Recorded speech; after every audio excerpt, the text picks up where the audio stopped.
Right.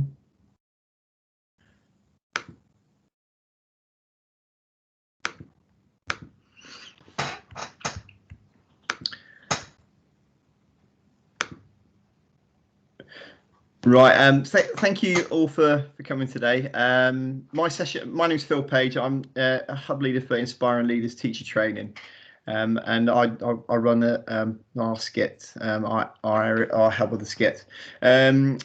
Inspiring Leaders Teacher Training.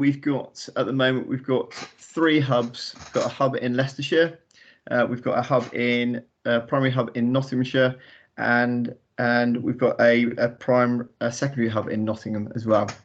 So I run the primary hub in Leicester at the moment, and I'm going to just talk to you about some of the lessons we've learnt this year from working on the skit, and things that have worked well, things that haven't worked well, and how we're going to make changes for the future. So to start off with, I've always liked to start with a bit of an icebreaker, and here it is.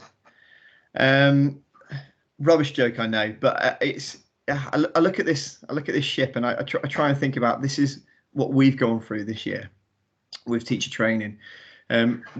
We obviously, the ship here knows the journey. It's been on a journey many times, but it's got obstacles in this picture. The obstacles being the ice, and I think obviously we've been training teachers for the last 6 years, and we know the journey. We know what it takes to make great teachers. Well, we hope we do anyway. And we've got many of our great teachers that are teaching within trust now. But this year, just like the ship with its ice, we've encountered many different obstacles with COVID, which I'm sure many people have done. And we've used technology to break through our ice, as it were.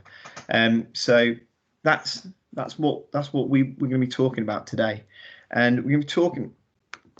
I always like to share this quote with my trainees, and I think this is a quote that I try and live my life by. Really, that it's never a loss. We either win or we learn. And I say that to all trainees, and I said it to all teachers. Every single lesson, if the lesson goes poorly, you learn from it, and then you can win next time. If a lesson goes well and the children learn, we've won. If it doesn't go well, then we learn so we can win next time. And I think this year, especially with COVID, there's been lots of opportunities. We've had lots of wins, lots and lots of wins, and our trainees have done incredibly well in the face of adversity. But there's also been lots of opportunities to learn and us to reflect upon our practice. And that's something I wanted to just talk to you, spend a bit of time talking with you about today. And some of the learning we've done. The two main things that we've had to learn this year, and I'd say these are how to be flexible with online working, and how to use the technology to help us, and to help teach your children, like everyone has had to do, but help us deliver a program that's fit for purpose and helps our trainees to be the best possible teachers they can be. The other thing that I've learned is adaptability. You don't often hear people quoting Mike Tyson, but Mike Tyson once said, "Everyone has a plan until they get punched in the mouth." And I feel like this year, some of the times we all felt like this bloke on the canvas here, that there's been many opportunities where we've had that plan, where schools, teachers, providers like ourselves, we've had the plans. Our plans have been in place right from the start. But what we've had to do is we've had to carry on my metaphor. We've had to roll with the punches. We've had different obstacles all the time, and we've had to think about different ways to get over them and to come back stronger. Because we don't want to be lying down on that canvas. We want to try and make sure that we're bouncing back all the time. So what we're going to be doing today is we're going to be looking about how we've adapted our program, how we've been flexible with working online, what we're going to keep in the future, and and what we're not, because there have been mistakes we've learned we've had this year, and as Nelson Mandela said, that they're not losses. They've been learning opportunities for us, and that they'll continue to be learning opportunities for us in the future. Session outline. We're going to look at the online training. We're going to look at what we've done, and then throughout the session as well. There'll be times for if you like to discuss, you like to reflect. If you're watching this later on, feel free to reflect and discuss throughout the session, and think about things that work for you, things that might not work for you. We're going to look at remote observations and visits as well, and how we structure those. And then we're going to have, again, there'll be time for discussions, and also there'll be some question time at the end. I always talk about, when I talk about my training, I always say it's a Goldilocks effect with my training. So some parts of the things I'm talking to people about might be too hot, and you think, oh, we're never going to be able to do that. We'll never be able to do that. And some of the parts of my training are, what I say, they're too cold, where you think, actually, we already do that. We do more than that. And if that's the case, then it's great for you to reflect upon that, or reflect upon what you do well, and what you and think, yeah, actually, we do that. I'm hoping, though, there'll be some areas of the training that will be just right, where you can turn around and say, actually, do you know what? That's a real nugget that I'm going to take forward. And if everyone just takes forward one nugget that might improve their practice, or improve how they're going to help trainees, or they're going to help teachers, because these are transferable, then that's great. But if it's too cold, then just reflect upon the great things you do, and I'd also be willing to hear about some of the great things that other people do, because I'm always open to new ideas. I'm just going to start off with things that we have done in our training to start with.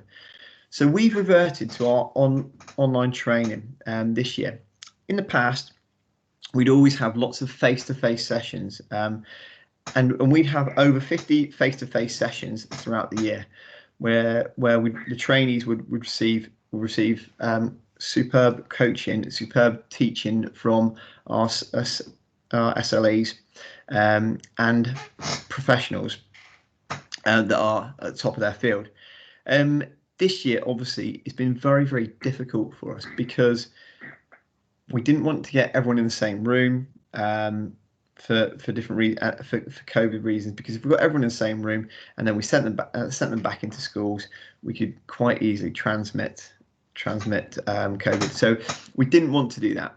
So what we did is we moved to our face-to-face training to online training, which has its bumpy parts. I'm not going to lie to you, but it's also had some great parts to it as well. And the training consists of the facilitator, as I'm doing now, would be sharing the screen and delivering training with the trainees. It's very, very difficult, as anyone who's delivered online will know. It's difficult to manage a chat as well. So one of the things we used to do is we got one of the trainees to manage a chat bar, and then ask them for different feedback throughout the session. Where our trainers work best, we've had two facilitators work together, which has worked really, really well, because it's nice to bounce off each other, and also somebody can manage the traffic going forward. And that's replicated by some of the lessons I've seen from some of our trainees, where they've been working with their teaching assistants, where they've been delivering online, and the teaching assistants have been facilitating the chat bar as well. Very, very difficult to run a session when you are just speaking at trainees, and that's not the way we like to operate at all. So one of the things we ask the trainees to do is we send them to breakout groups throughout the session for a chance to discuss, to get a better understanding of the concepts we've been working on. And then that helps us as well, because as we would usually do it when we were delivering in a hall or delivering in a classroom, we'd go around and check in with the trainees when they're discussing, and also check in when they're doing different tasks. Breakout room function has allowed us to be able to go and do that with the trainees when they're working in different groups. So that's been great, and it's not been the same as being in the class because you can't read the room, but it's also helped us to send our trainees off to do to undertake different work, which has been great. One of the things that we do as a provider is we tend to block our training because we like our trainees to have a long time in school. So we like to block our training and then give the trainees a long time in school to apply what they've learned in the training. And this, we learned this from the beginning of our training. This got a little bit much sometimes because the trainees were sat in front of the computer. Might be for a week. A week's worth of training to be sat in front of computers. Sometimes it was 2 weeks. So we had to learn about this and we had to adapt about this. And there were sessions where we decided actually we want the trainees to sit in front of the computer for a little bit of training morning, and in the afternoon we want them to be in their school, which is great, so they can see the work going on. And that's something that we're going to be taking forward with us as well. We also slimmed down the training a little bit. So if we had training the whole day in the past, we would have training now for hour and a half at a time, then get the trainees to go and do a task. So it's giving them screen breaks, and that's very, very important. As anyone who knows dealing with online learning in the last year, it's been quite tricky. And we've tried to deliver our focus days online, where the trainees can virtually go into different schools to see how schools are run. This is obviously has its own downfalls, and these are things that we would want them to go back into schools next year. I just thought at this stage here I'd talk about the advantages of the online training and the disadvantages that we had. Some of the advantages of the online training were that we managed to have joint sessions across the cohorts. So we can have an expert facilitator deliver to both Nottingham cohorts and ourselves at the same time. And that worked with Emma Turner when we have some cognitive science input, which worked really, really well. The other advantage was the less travel time. So trainees have more time to do other things, and then they could go down and just log in, then have the training there. So that's less travel time there. Sessions were recorded, and trainees could go back and re-watch the sessions, which is absolutely great. And in past years when we've had training, we've had trainees where they might have been poorly, and that they might have been absent for different reasons, where they haven't had a chance to pick up on the training because it hasn't been recorded. So they've had to refer to other trainees' notes and get things off that way. However, this has really, really helped because they can re-access the training there, and although they won't be joining in with the session, they still be able to engage with what's happening in the session.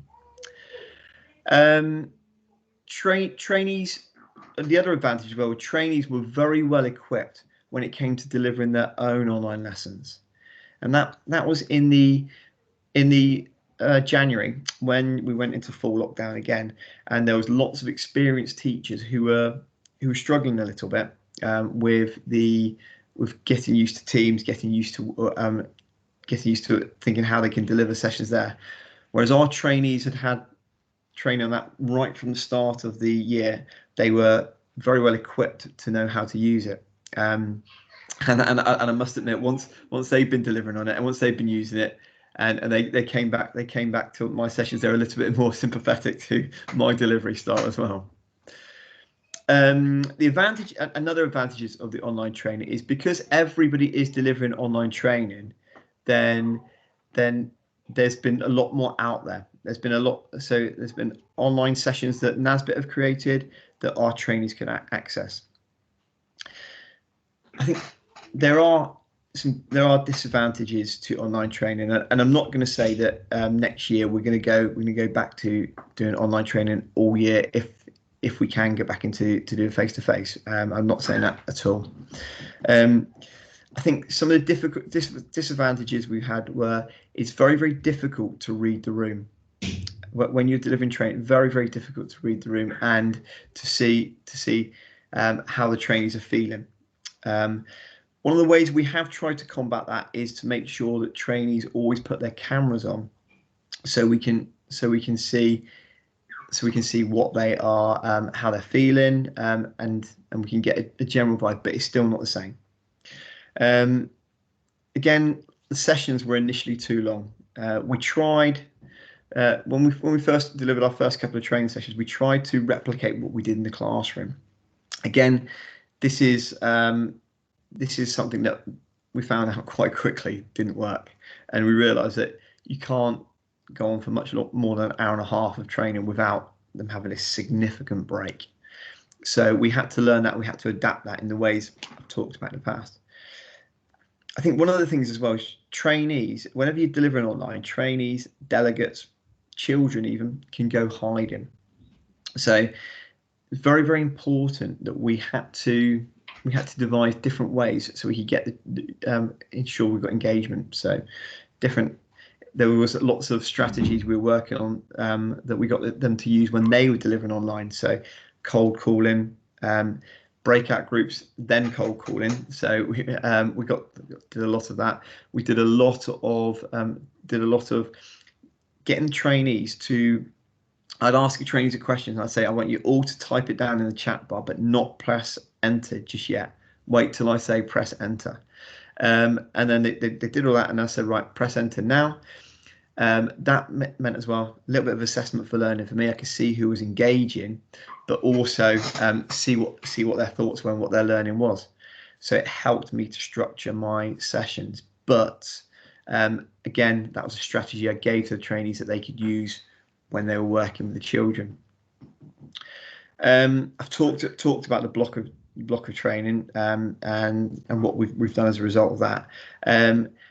Trainees getting to go around and see other teachers and children in different classrooms has been possible this year so far because of bubbles and mixing bubbles and mixing groups. So one of the things we've done is we've got the trainees to actually observe lessons online and do that for our training as well, which has worked really well. There's some things that we've decided that we will definitely keep next year, and joint sessions across cohorts. We're going to keep some joint sessions across cohorts where we can do this virtually, because we don't want to go back to what we were doing before. We want to make sure that we still got that element of technology within our training to move them forward.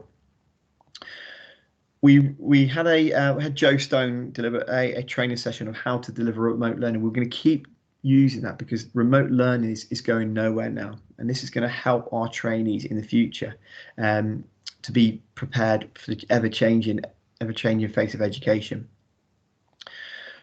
Trainees will also be accessing sessions from NASBET online as well, just so that consolidates the work we're doing and builds on the work we're doing. Every session we'll be doing, that whether it's English, whether it's maths, every session will be, even the ones we're delivering face to face, blended learning will be interwoven within our taught curriculum. So trainees will be shown how to use online resources and how the teaching can apply to online throughout our sessions. And also trainees will have access to a range of recorded sessions from expert practitioners. That's something we started to work on last year, and it's developed tenfold. And also some of our training as well, we're going to break it up so it's not whole days, so it's half days now, where we can have specific training via Teams. Then trainees can access that within their school and then in the afternoon they can go and see it in their host schools. That's shown that independent application within their host school, so it brings it to life a little bit more. So it's not just us saying it to them; they can actually, right, now you've had the input on this in the morning.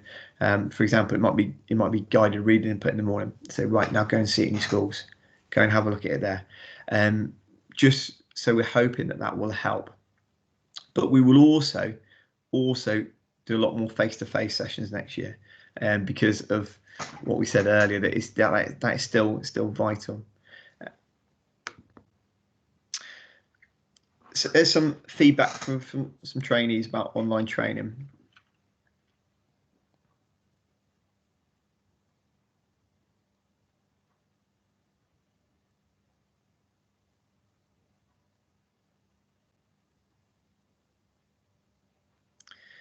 So I think that gave some of them a bit of flexibility. We've got a couple more quotes here as well.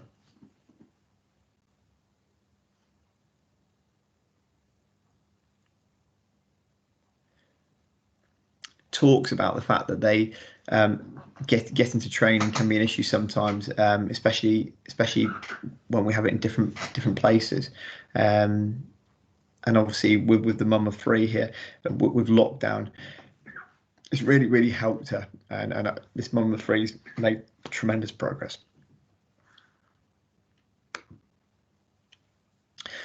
I'm just going to have a pause there, and this is a time you might want to reflect upon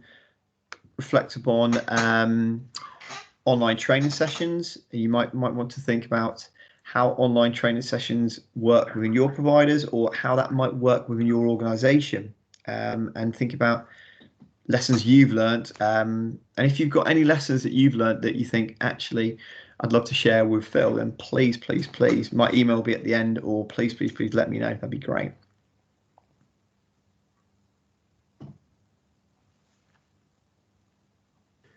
I was just thinking, Phil, just reflecting on some of the benefits that you talked about and how important they're going to be.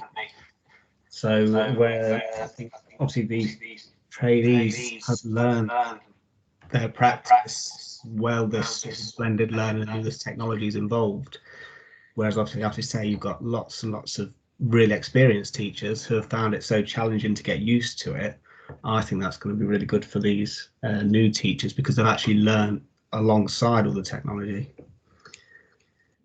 Thank you, James. I think you're right, and our trainees have really flown by going into by doing the training online. I think, and combine that with the pedagogy that that they've developed on the course, but also that they've learned from the teachers. That's really helped. I think one of the areas that trainees will probably need to work on next when they're back into school full time is that behaviour management. Now that's the difficulty now, because of online, and then going back to behaviour management. There's the pros and there's the cons there, really, isn't there? Yeah, definitely. I also thought the sort of impact on the NQT year as well. Being an NQT mentor myself, obviously it's so important, like I said, to get round different classes and see it. And obviously, like I say, they've been able to do bits and bobs of that remotely. But I think it's something certainly that we'll have to consider in NQT years, to maybe make that even more of a focus, to get round and see different classes working that they've not been able to do sort of in the full capacity. Yeah, definitely. It's definitely some food for thought for the future, isn't it? Thank you. Right, I'm just going to go on to talk about remote observations, visits, and meetings, and what we've done. And during lockdown as well, what we've had to do is it's been very difficult again to have our meetings in person, to observe our trainees in person. So very difficult for us to do this one, and there's some great benefits that have come out of what we've done this year, and definitely it will help us in the future. So one of the things we've done to observe our trainees is we've observed live lessons via Teams, where we've got our trainees to set up their laptop with a camera. position, so we could see them teaching within the class. We've been the other end of it to see what's happening. Most of the time, before Christmas, we managed to get into the schools and stayed at a safe distance and followed all of the regulations. And hopefully, after Easter, we'll be doing exactly the same. But there is still some scope for us to look at observing live lessons via Teams in the future. We've also observed pre-recorded lessons where trainees have actually had their learning coach record the lesson they've taught, and then they've sat down with us and we've actually co-analysed it together, and that's been really, really powerful because the trainees have been able to pick up where they might not necessarily see it. And especially as professional tutors and learning coaches, when we say things, when we give feedback to our trainees, sometimes it becomes very, very abstract because they can't see it. They don't necessarily see it. They can think back to it or probably remember it, but by actually doing it with a video in front of you, and you can pause it and say, oh, look, see what you did that there, or look at that child there, they can see it more. And I think that's been the real eye-opener for me. I've used videos in the past with trainees, but I realise now that observations need to change, and it needs to be observing videos of trainees as well, but also and observing it with them. It's so powerful.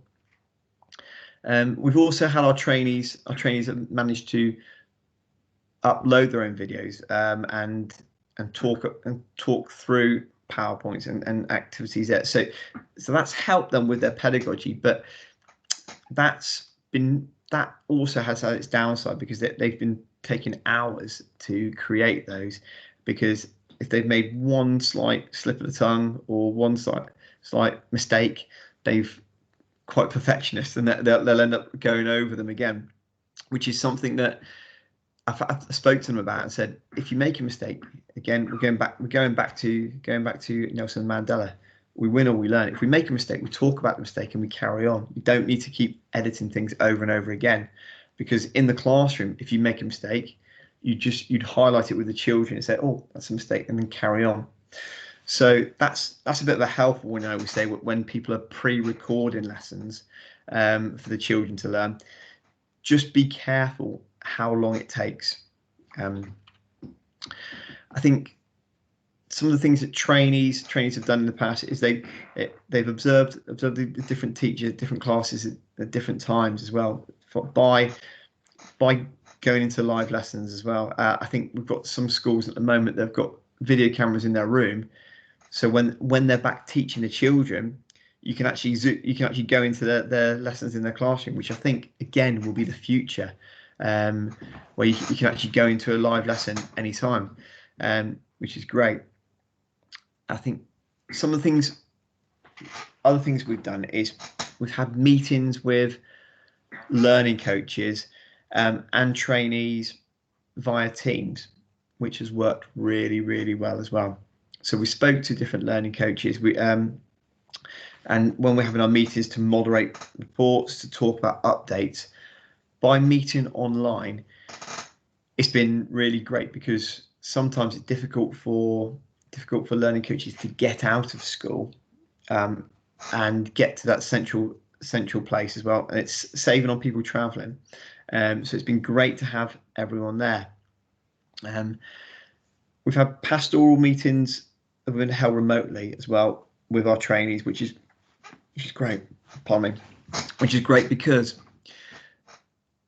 sometimes getting around to all the schools is a challenge to do that in person, but also when trainees have been struggling and areas with different areas, they know they can ring up, they can Teams, they send us a message, we can Teams together, and that's so much more powerful than the phone call or the email, because the phone call, again, like I was talking about earlier, you can't read the children, you can't read the trainees, you can't read their expressions. The emails, I don't know about you, but I always think whenever I read an email can be read in 15, 16 different ways because you haven't got the intonation there. So by having teams have those pastoral checks and those little drop-in checks you can check with trainees all the time, it does help very much with well-being. And it means I don't have to, for example, drive all the way from the centre of Leicester to Market Harborough to actually meet with somebody. That's not to say that if someone's struggling that we won't go there in the future. Of course we will, but it's those softer initial touches. The pastoral meeting will be over Teams might be better. And we've also asked the trainees to teach online and pre-record their lessons. So I know we've talked about that before. I've got a trainee now, and she's given me permission. She's given me permission to share this. So I'd just like to share a little bit of her lesson. This is one of her lessons here, and this is a lesson that she actually filmed. She actually filmed this lesson, and then what she did is we went through the lesson and unpicked it with her. And this worked really well because when we unpicked it with her, we got her to watch it, and it helped her become very, very reflective. And that's what we want from our trainees. We want them to become those reflective practitioners where they can come up with the solutions themselves with the odd gentle prompt from ourselves. But they come up with the solutions because it means more to them. And this time next year when they're in their own class, I'm not going to be there in their head saying you should have done this, you should have done this. So by helping them do this, we're helping them to become those reflective practitioners. Would you just, I'll put the sound on, but James, if you can tell me if you can hear the sound, that'd be great. Yeah, can hear that. Right, thank you.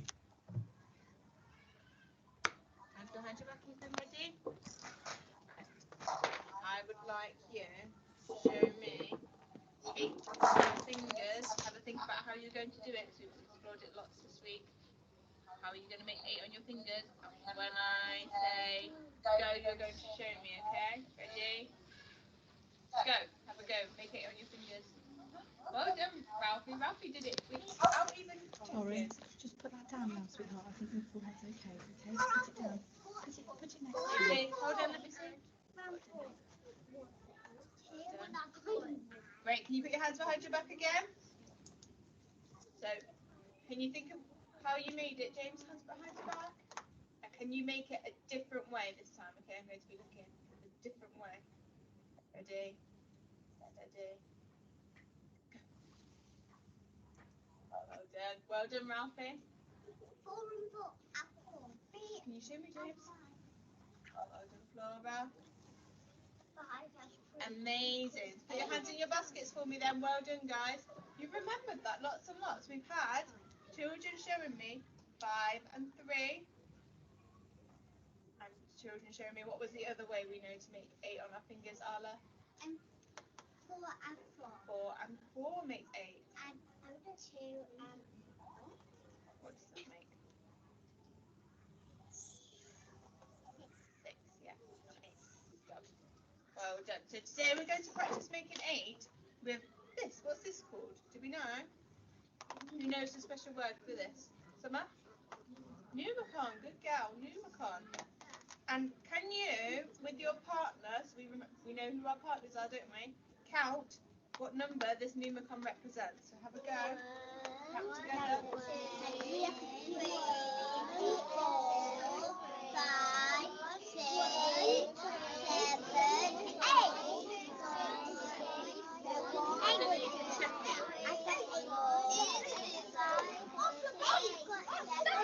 Right, stop then.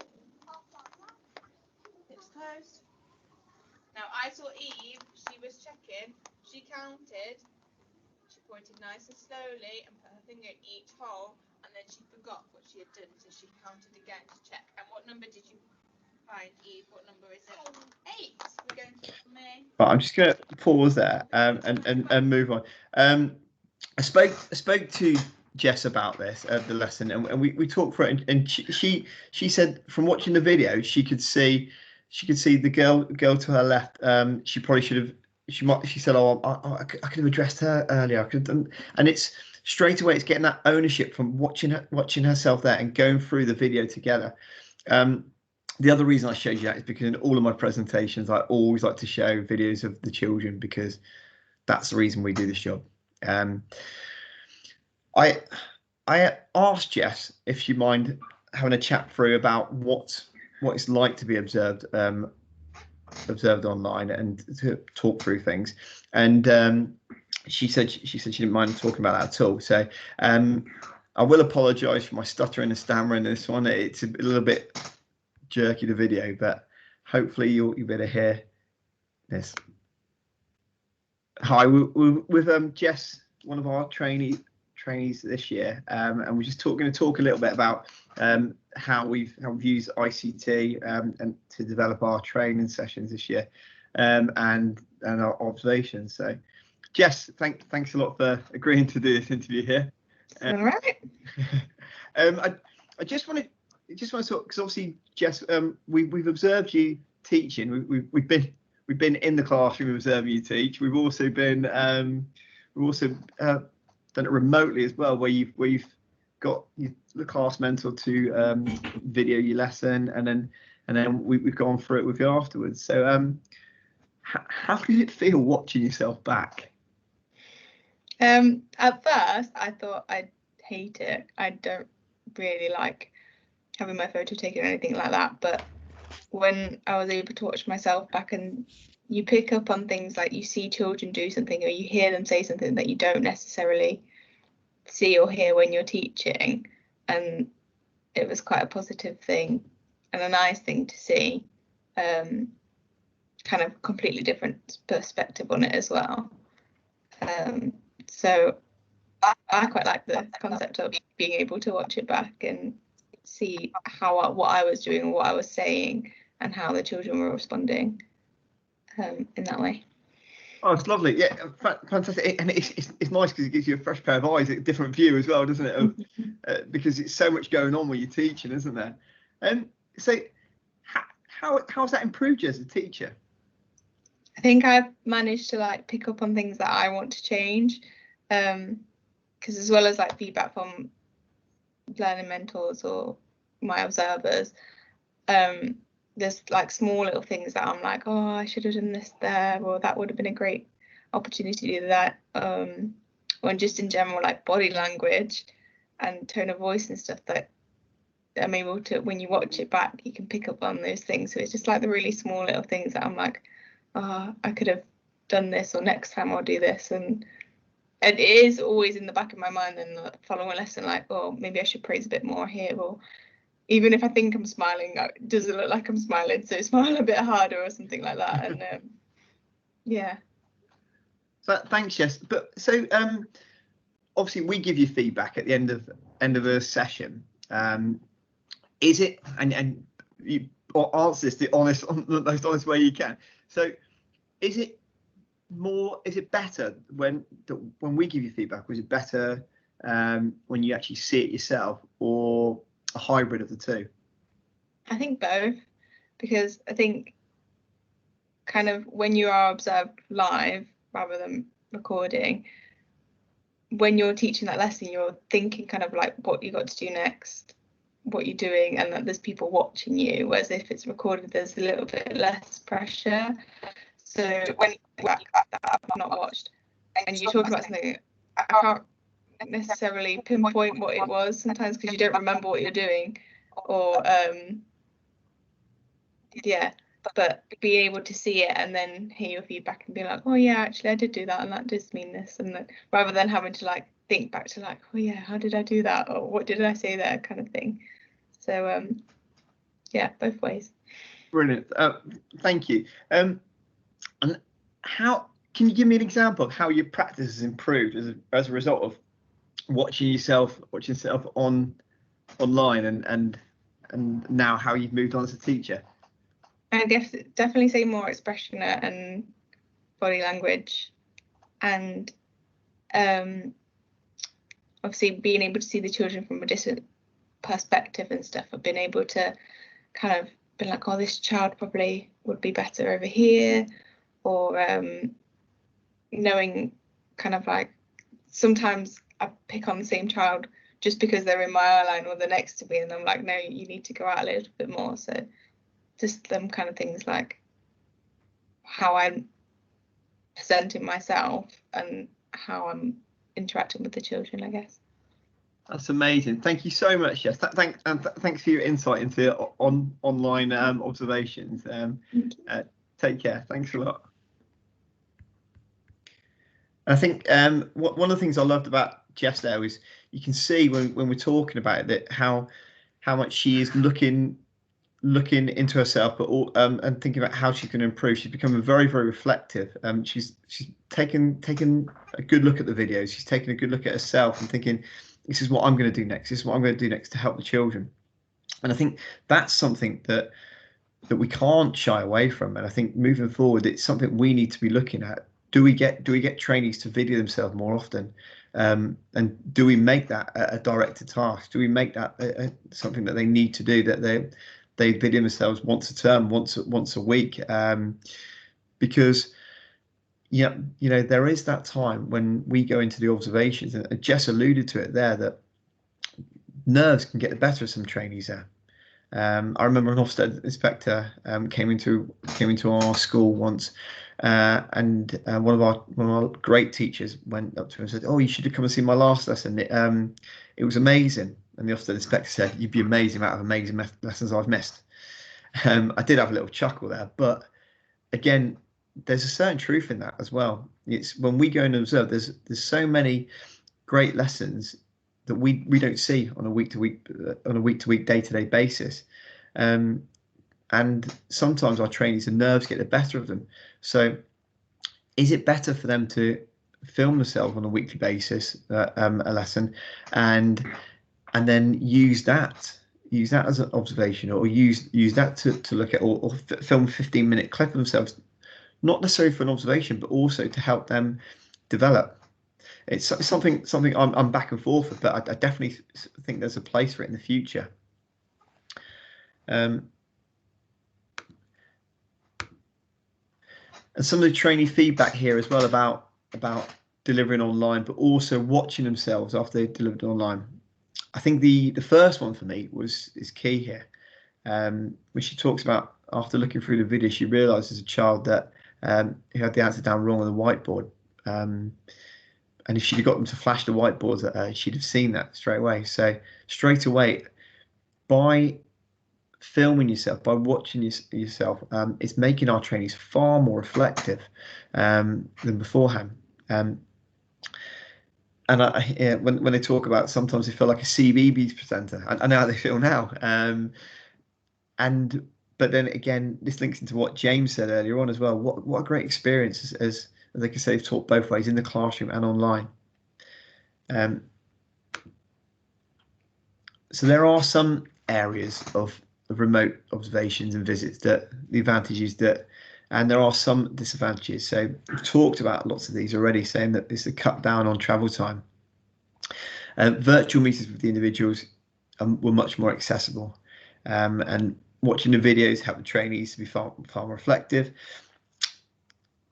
And again, trainees could see what the learning coach was talking about, and Jess alluded to that in her conversation there. One of the things that we started to do as well is started to record guidance videos for learning coaches, for people on assessment panel, and for trainees. And these will take the place of, I think these are going to start taking the place of emails. Because, like I said before, people can read an email in 15,000 different ways. So I think by us modelling and sharing video clips of that, it might be a lot better.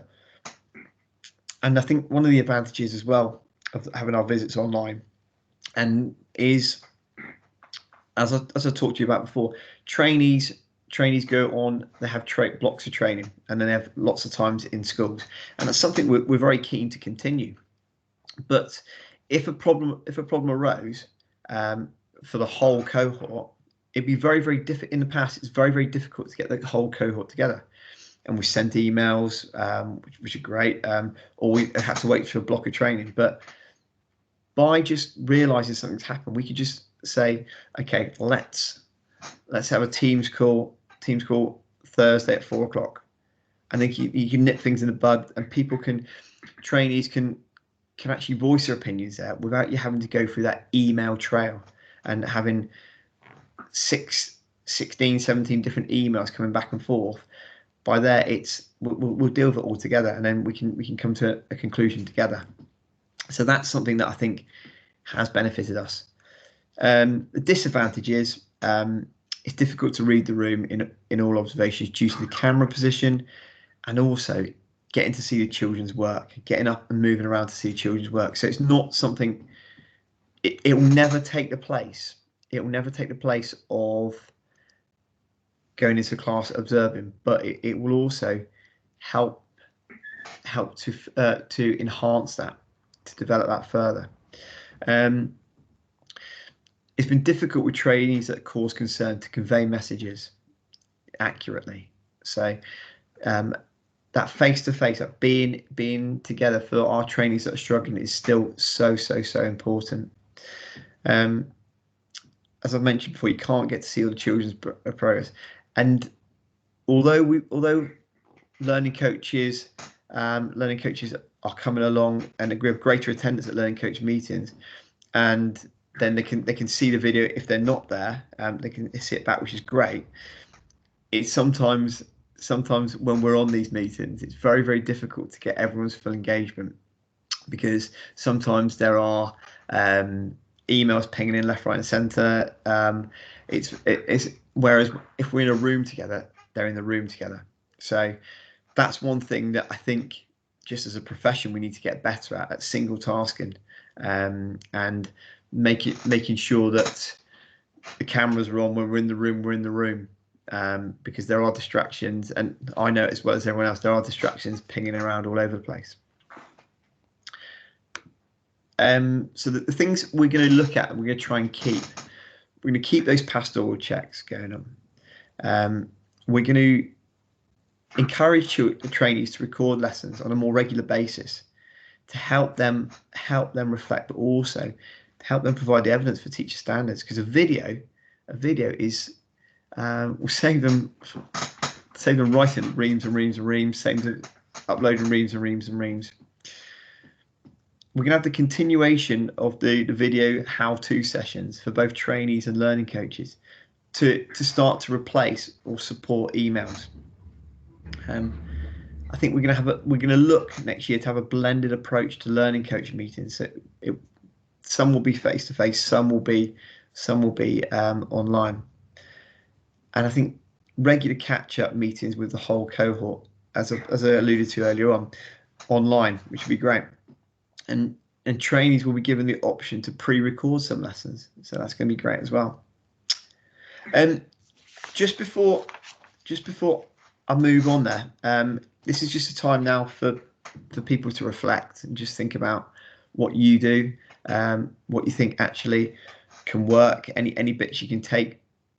Maybe if you're not looking at teacher training, maybe if you're just actually working with NQTs, or you're working with RQTs, or anything you think you might use there.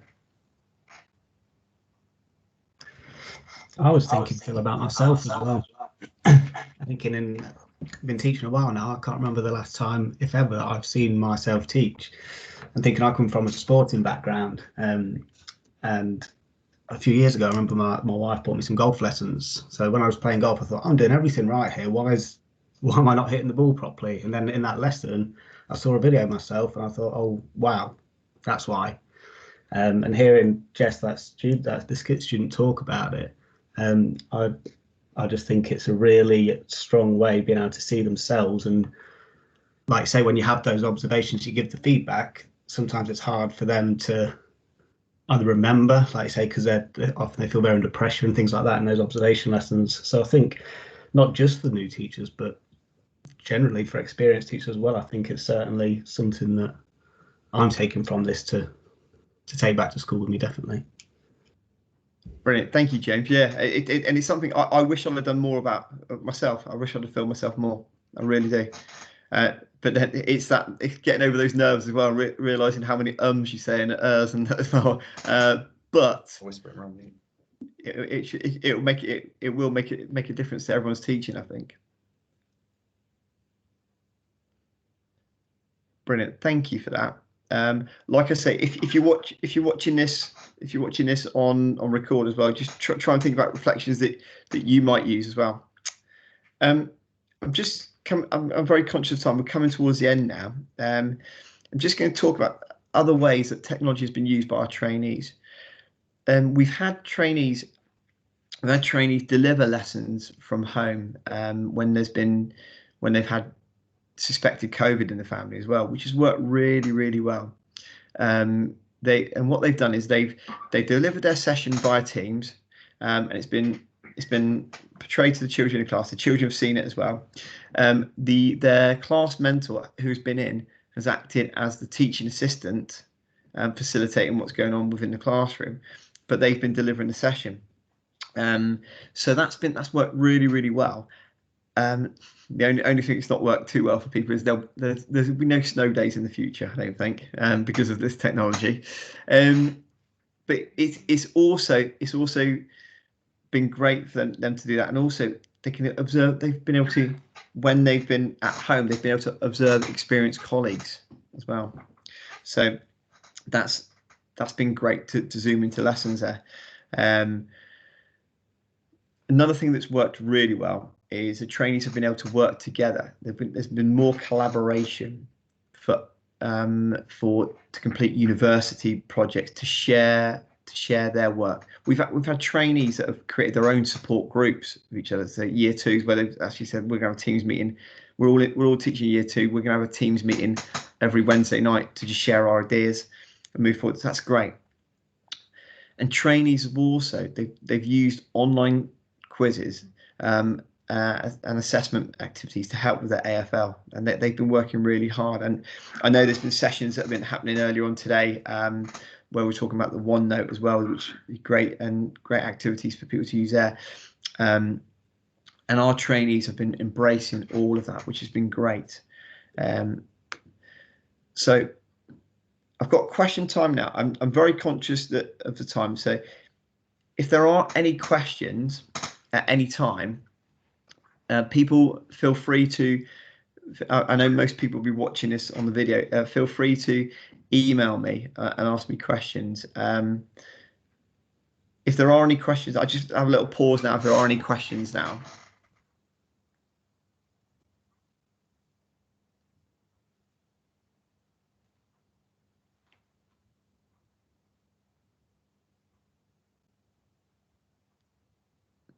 Okay, and like I said, if people do get any questions, please feel free to contact me. My contact details are on here. I've also got the link to the forms document there that if you could have a little look at and go through, that'd be amazing. Thank you for your time, whether you've been in the session or whether we've been watching this on catch up, as it were. Thank you for your time, and please get in contact, and I'd love to hear from you. Take care. Thanks a lot, Phil.